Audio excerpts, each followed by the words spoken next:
رمضان کا کبھی سوچا رمضان کا مطلب کیا ہے؟ رمضان کو رمضان کیوں کہتے ہیں؟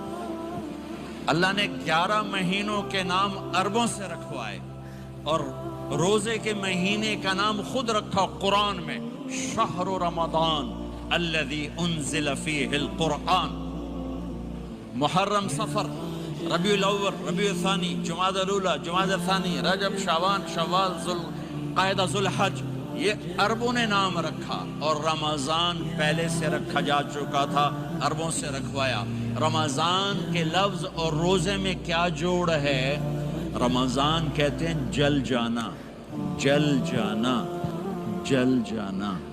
تو اس کو روزے کے ساتھ کیا مناسبت ہے کہ جب کوئی مرد عورت روزہ رکھتا ہے یا رکھتی ہے تو پچھلے 330 دن کے گناہ، آج روزہ رکھا، بھٹی تیار ہو گئی، گناہ ڈال کے جلاؤ، دوسرے دن اور گناہ جلاؤ، تیسرے دن اور گناہ، چوتھے دن اور، 30ویں دن سارے گناہوں کو اللہ تعالیٰ جلا کے راکھ کر کے ایمان والے مرد عورت کو پاک کر کے صاف کر کے آخری رات کہتا ہے جاؤ بخشے بخشائے چلے جاؤ، جاؤ بخشے بخشائے چلے جاؤ۔